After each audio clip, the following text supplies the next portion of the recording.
Hi, how are you all. तो आज की जो सीरीज़ है इसको थोड़ा चैलेंजिंग बनाते हैं।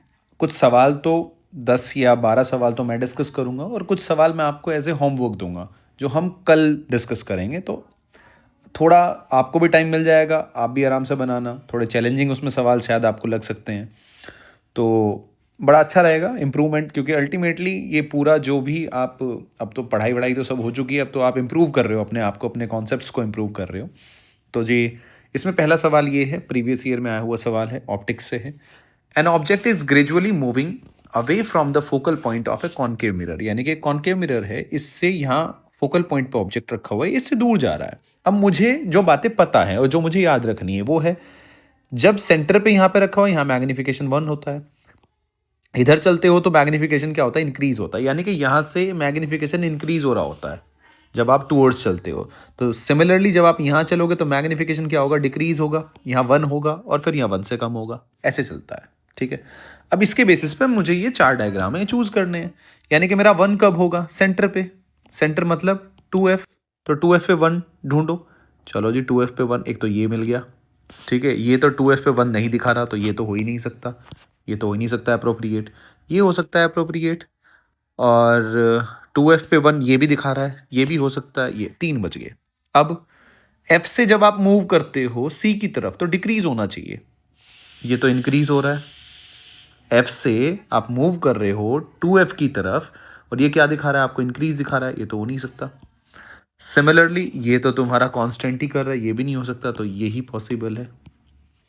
कैसे, देख लो भाई, अगर ये M है, ये इधर डिक्रीज हो रहा है, डिक्रीज हो रहा है, एक टाइम आया कि ये 1 हो गया, 1 हो गया और फिर डिक्रीज होने लगा 2F से जब आप इधर चलोगे।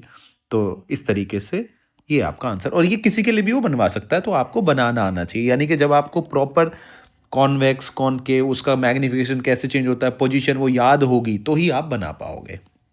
अगला सवाल चलते हैं बच्चे। अगला सवाल, अब हम पूरा सेशन आज का और कल का इलेक्ट्रोस्टैटिक पोटेंशियल के सवालों के ऊपर ही लेंगे, ताकि आपका एक प्रॉपर पकड़ के अपन उसको इम्प्रूव कर पाए। जैसे फोर्थ क्वेश्चन आपने अटेम्प्ट किया होगा, तो इसके सॉल्यूशन अगर मैं बात करूं इसके, तो फोर्थ क्वेश्चन में क्या है, ये सिंपल, इसे रोड यहाँ ला के रख दी, ये न्यूट्रल है। ठीक है, ये सिलेंडर, ये न्यूट्रल है। न्यूट्रल है तो जब आप इसको लेके आए तो यहाँ तो चार्ज इंड्यूस होगा, नेगेटिव और पॉजिटिव। ठीक है, तो पोटेंशियल पूछा है कि पोटेंशियल ऑफ बी का साइन बता दो क्या होगा। तो पोटेंशियल होता है will be due to all the charges in the surrounding. तो यहाँ तक इक्वल इंड्यूस होगा, जितना पॉजिटिव उतना नेगेटिव, तो उसकी वजह से तो पोटेंशियल क्या हो गया, जीरो।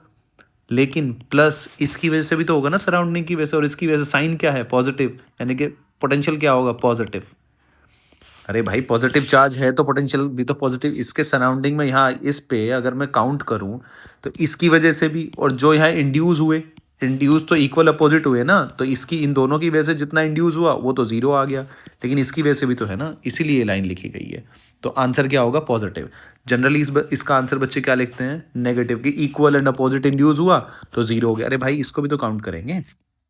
तो ये हो गया जी। चलो आगे, फिफ्थ वाला, ये बड़ा अच्छा है, गोल्ड लीव एक्सपेरिमेंट से उठाया है मैंने सवाल। अगर गोल्ड लीव इलेक्ट्रोस्कोप है, नेगेटिवली चार्ज है, ऐसे ही नेगेटिवली चार्ज है, आपने एक्सरे इसके ऊपर इंसिडेंट किया, एक्सरे इंसिडेंट किया, तो फोटो इलेक्ट्रिक इफेक्ट में आपको पता होगा कि भैया यहाँ से इलेक्ट्रॉन निकलेंगे। अब यहाँ नेगेटिव चार्ज का मतलब क्या होता है कि ऑलरेडी एक्सेस में इलेक्ट्रॉन है, अगर इलेक्ट्रॉन निकलने शुरू हो गए तो यहाँ नेगेटिव चार्ज घटना शुरू हो गया। नेगेटिव चार्ज अगर यहाँ घटेगा तो अब ये कम फोर्स से क्या कर रहे होंगे, रिपेल करेंगे, तो इसका मतलब ये कन्वर्ज करेगा। अरे पहले कोई चीज़ -2 कूलम, -2 कूलम, अब मैं इसका -1 कूलम निकाल दूं, -1 कूलम, तो सीधी सी बात है ना भाई, अब फोर्स क्या हो गया, घट गया ना, तो पास पास आ जाएंगे। समझ रहे हैं आप मेरी बात। तो ये फोर्स क्या हो जाएगा, इनके बीच का डिक्रीज हो जाएगा, तो इसलिए कन्वर्ज करेंगे। So first will be your answer. अगला सवाल देखो जी, which of the following device invented by Coulomb to measure torsion balance. ये थियोरिटिकल सवाल है, मतलब याद रहना चाहिए, इस तरीके से है। अगला सवाल देखो, ये 2 स्फीयर हैं, ये सिस्टम दिया और ये सिस्टम दिया। अब ये दोनों एक जगह कर दिए आपने, और आपसे which of the following condition is required θ1 = θ2। आपको पता ही है टेन थीटा किसके बराबर होता है, FB/mg। अब एफ ही तो भाई दोनों के लिए सेम होगा, इसके लिए भी और इसके लिए भी। आप कहोगे हाँ सर, अब टेन थीटा किस पे डिपेंड करता है, अल्टीमेटली मास पे डिपेंड करता है। और आप कह रहे हो कि थीटा आपका बराबर है, तो वो तभी हो सकता है जब आपका मास बराबर हो। इसलिए option one will be the correct answer. ये सवाल थोड़ा अच्छा है। इस सवाल को समझने से पहले जिसको ये आता होगा बच्चे को, उसने इजीली कर दिया होगा। अगर ये स्क्वायर है तो स्क्वायर देखो, इसकी वजह से इस पॉइंट पे अगर मैं फील्ड देखूँ तो इधर होगा। इसके कंपोनेंट लेते हैं हम, ई कॉस थीटा इधर, ई साइन थीटा इधर। आप कहोगे हाँ सर। फिर अगर ये नेगेटिव है, इसके ऑपोजिट कॉर्नर में मैंने नेगेटिव ले लिया, तो इस नेगेटिव की वजह से इलेक्ट्रिक फील्ड इधर होगा, तो ये कंपोनेंट कर लो। तो यानी कि ई साइन थीटा और ई कॉस थीटा, ये दोनों एक दूसरे को कैंसिल आउट कर रहे हैं। आप कहोगे हाँ। अब ये हेक्सागन दे दिया तुम्हें, और ये कह रहा है कि component of the electric field along the line passing through point O, ठीक है, and perpendicular to the plane of the figure at a distance x बताना है आपको। तो यानी कि इस पॉइंट के ऊपर की तरफ आ जाओ, अपनी तरफ आ जाओ, अपनी तरफ, यानी कि कुछ ऐसा ही। अब यहाँ हेक्सागन बना लो आप, इस स्क्वायर की जगह हेक्सागन बन जाएगा। लेकिन इंपॉर्टेंट बात समझना, अगर ये दोनों ऑपोजिट साइन सेम है तो यहाँ इस एक्सिस पे अलोंग द एक्सिस कोई कंट्रीब्यूशन नहीं हो रहा, फील्ड क्या होगा, जीरो। ये देखो इसके ऑपोजिट है, तो फिर क्या तो अलोंग तो कंट्रीब्यूशन आएगा ही, खाली ये वाला कंपोनेंट आएगा, और ये उसने पूछा नहीं है। ठीक है, ये आप वैसे निकाल सकते हैं। अगर कोई बच्चा किसी की इमेजिनेशन बढ़िया होगी तो इसको निकाल के देखना, बड़ा अच्छा आपका आंसर आएगा। इसका आंसर मैं बता दे रहा हूँ, इसका ज़ीरो है। ठीक है, कल इसका भी आप आंसर निकाल के लेके आ सकते हो, तो वो हम कल वाली उसमें मैं डिस्कस कर लूँगा। तो ये इसका आंसर तो आ गया आपका zero. So fourth will be your correct answer. अब अगला सवाल देखो जी। अगला सवाल कुछ ऐसा है कि ये सिस्टम आपको दिख रहा है, ये कह रहा है कि इससे ये हेमिस्फेरिकल जो सरफेस है ना, इससे फ्लक्स ज़ीरो पास हो रहा है।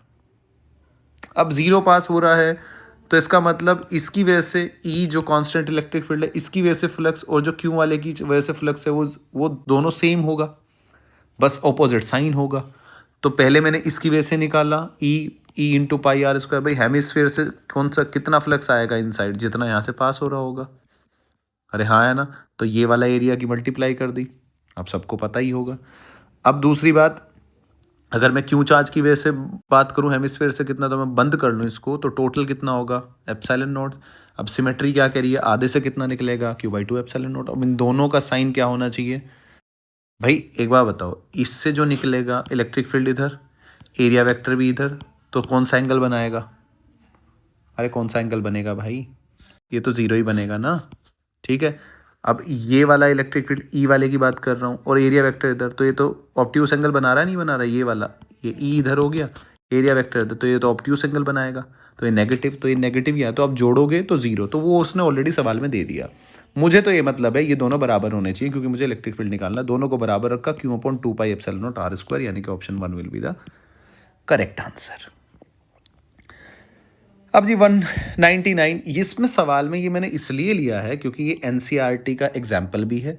आप लोग एनसीईआरटी का ये एग्जाम्पल है, ये जाके करना, जो भी बच्चे देख रहे हों, क्योंकि ये एनटीए का बड़ा फेवरेट क्वेश्चन है, यहाँ से वो देता रहता है, और एनसीईआरटी का है, एग्जाम्पल है बाकायदा, उसमें और बहुत सारी चीज़ें हैं। तो ये कह रहा है कि आपको ये अल्टीमेटली ये बताना है, a small negative charge between point P and Q, यानी कि नेगेटिव चार्ज यहाँ रखा हुआ है, तो उसका U P minus you Q और you B minus U A, ये साइन साइन बताना है बस, इसमें कुछ नहीं करना। अगर आप वर्क डन, कुछ पोटेंशियल माइनस करना, अगर आप इसमें लगे ना क्यू डेल्टा वी, आपका साइन गलत ही आने वाला है, मैक्सिमम चांसेस में गलत आता है बच्चों का। तो हम क्या करेंगे, हम सारी चीज़ों से बचेंगे। आप ये समझो, work done stored in the form of potential energy. Work done कैसे होता है, अगर आप वर्क कर रहे हो, अगर आप वर्क कर रहे हो तो स्टोर्ड होगा in the form of potential energy. अगर ग्रेविटेशन वर्क कर रहा है तो पोटेंशियल एनर्जी हमेशा डिक्रीज होती है। जैसे इस बात को ऐसे समझ लो, ये मास का टुकड़ा है, बॉल है, बॉल नीचे गिरी तो पोटेंशियल एनर्जी क्या होगी, डिक्रीज होगी ना। पहले mgh थी, पोटेंशियल एनर्जी का डिफरेंस अब कम हो गया, तो भाई घट रहा है ना, तो पोटेंशियल एनर्जी डिक्रीज होगी। अगर ये ए पॉइंट और बी पॉइंट में मैं पूछूं, तो बी पॉइंट की पोटेंशियल एनर्जी कम होगी ए पॉइंट से, आप ये कह सकते हो। सिमिलरली आप बॉल को ऊपर ले जाने लगो, तो पोटेंशियल एनर्जी जो होगी वो बढ़ेगी नहीं बढ़ेगी, ए पॉइंट और बी पॉइंट, यानी कि खुद से थोड़ी ना जाएगी, आप जी के अगेंस्ट वर्क कर रहे हो, तो मैं कह सकता हूँ u a will be greater than u b, और यही तो होता है, u a minus u b is equal to m g h. आप कहोगे हाँ सर, सेम कॉन्सेप्ट लगाएंगे। आप क्यू पे नेगेटिव चार्ज रखो, ये पॉजिटिव इसको अट्रैक्ट करेगा, तो आपको पी तक लेके जाना पड़ेगा, लेके जाना पड़ेगा, नहीं जाना पड़ेगा? अगर पी तक आपको लेके जाना पड़ेगा तो work done stored in the form of potential energy, यानी कि क्यू पॉइंट के ऊपर पोटेंशियल एनर्जी ज़्यादा होगी एज कंपेरिजन टू पी। उल्टा सोच लो, उल्टा सोच लो। आप कह रहे हो कि सर उल्टा उल्टा, मैं तो यहाँ रखता हूँ माइनस को, यहाँ रख ले भाई। अगर तू यहाँ रखेगा, ये पॉजिटिव है, इसको अट्रैक्ट करेगा ना? कह रहा हाँ सर। अगर ग्रेविटेशनल फोर्स खुद वर्क कर रहा है तो पोटेंशियल एनर्जी वही मास बॉल की नीचे आ रही है, तो पोटेंशियल एनर्जी डिक्रीज होगी इंक्रीज होगी? सर डिक्रीज होगी, यूपी लेस देन यूक्यू। तो कोई से सही निकालने मेरे भाई, सेम ही बात है। पर तेरे से साइन पूछ रखा है, यूपी कम है तो सीधी सी बात है नेगेटिव साइन आएगा। सेम कॉन्सेप्ट इस पर अप्लाई कर ले, वो भी नेगेटिव आएगा। Option A will be the correct answer. आपका सवाल कभी भी गलत नहीं होगा, मैं लिख के दे रहा हूँ, अगर आप ये वाला कॉन्सेप्ट यूज़ करते हैं तो। जैसे कि इस सवाल में ऐसा आता है प्लस क्यू आ जाता है ना कई बार। ये है, पहले आर डिस्टेंस पे थे, फिर प्लस क्यू, ये तुम्हारे हो गए जी 2r डिस्टेंस हो गए, तो बताओ पोटेंशियल जी इंक्रीज डिक्रीज? अरे भाई प्लस क्यू खुद जाएंगे ना। अगर ये हो रहा होगा, ये तो रिपल कर रहे होंगे ना, तो खुद जाएंगे। अगर ग्रेविटेशनल फोर्स खुद वर्क कर रहा है तो पोटेंशियल जी क्या होगी? डिक्रीज होगी।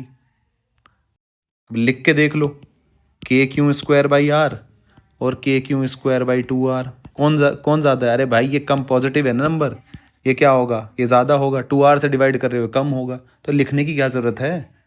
मजबूत बनो ना कॉन्सेप्ट में। ठीक है जी, आसान है, फिजिक्स बहुत आसान है। 200 क्या कह रहा है? डाइपोल रख दिया, प्लस माइनस क्यू। आपको इक्विपोटेंशियल लाइन बतानी है, तो सीधी सी बात है, ये वो लाइन होगी बीच में, जो आप किसी भी पॉइंट में चले जाओ, इसकी वजह से प्लस, इसकी वजह से सेम डिस्टेंस पड़ेगा ना, हर जगह सेम डिस्टेंस पड़ेगा। तो इस लाइन के ऊपर पोटेंशियल क्या आएगा? 0। तो एक तो आपको लाइन मिल गई ये वाली। तो अब आप ये भी नहीं हो सकता, ये भी नहीं हो सकता, ये भी नहीं हो सकता, फोर्थ ही हो सकता है। खत्म, अपना ज़्यादा सोचना ही नहीं है। अगला सवाल, in the electric field point charge क्यों यहाँ पे है?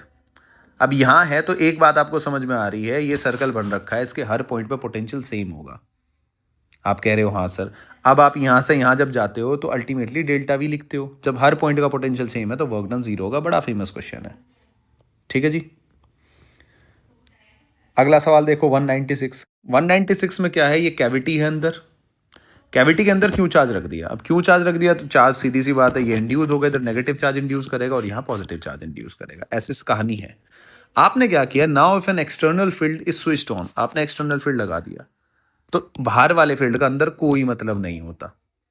हाँ, ये इस जो ये इंड्यूस हुआ है चार्ज, इसके डिस्ट्रीब्यूशन को चेंज कर सकता है। वही ऑप्शन पढ़ना है, टिक कर देना। Only induce charge on outer surface will, खत्म बात, और पढ़ने ही नहीं है। Only induce charge on inner, कोई मतलब नहीं है। चारों आप पढ़ लेना, थियोरी का सवाल है, ये सब गलत ही होता है। ठीक है जी। अब अपने पास आ गया 195। ये अच्छा सवाल है, बहुत अच्छा सवाल है, बहुत प्यारा सवाल है। ये आपको कह रहा है इलेक्ट्रिक फील्ड इस रीजन में 3y, यानी कि इस तरफ है, y की तरफ। Total energy stored in the form of electric field inside the cube पूछा हुआ है। Inside the cube total energy कितनी स्टोर्ड हुई है? तो इसके लिए एनर्जी डेंसिटी वाला फॉर्मूला क्या लगता है? एनर्जी डेंसिटी क्या कहती है? ½ ε0 E²। अब मुझे एनर्जी निकालनी है तो मैं वॉल्यूम की मल्टीप्लाई करूंगा, तो वॉल्यूम की मल्टीप्लाई, छोटा सा एलिमेंट ले लूंगा ऐसे, छोटा सा मैंने एलिमेंट ले लिया ऐसे। ठीक है, अब छोटा सा एलिमेंट लिया तो डी टो क्या हो गया? ए स्क्वायर, और ऊपर मैंने हल्की सी लेंथ यानी कि एलिमेंट ले लिया मैंने, ये ऐसे स्क्वायर प्लेट टाइप, ये ऐसे मैंने एलिमेंट ले लिया। ठीक है, A² × dy, ½ ε0 E²। आपको ऑलरेडी गिवन है, इंटीग्रेशन करना है।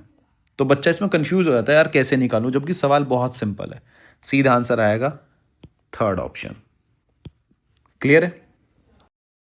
अब ये 192, ये मैं आपको सवाल दिखा देता हूँ, ये मैं कल डिस्कशन लूँगा, ये और थोड़े अब लेवल बढ़ेगा, थोड़ा अच्छा लगेगा आपको।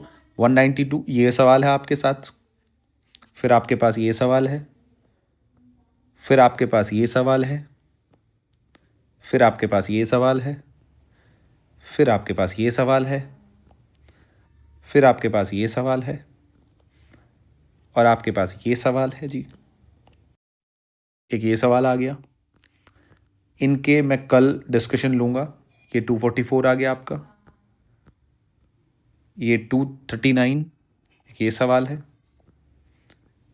एक ये सवाल है, और शायद ये आखिरी सवाल है। तो मैंने आपको सारे सवाल दिखाए हैं, आप इनके अब क्वेश्चन, आप इनका आंसर निकालने की कोशिश करता है, और कल की क्लास में हम इन सब का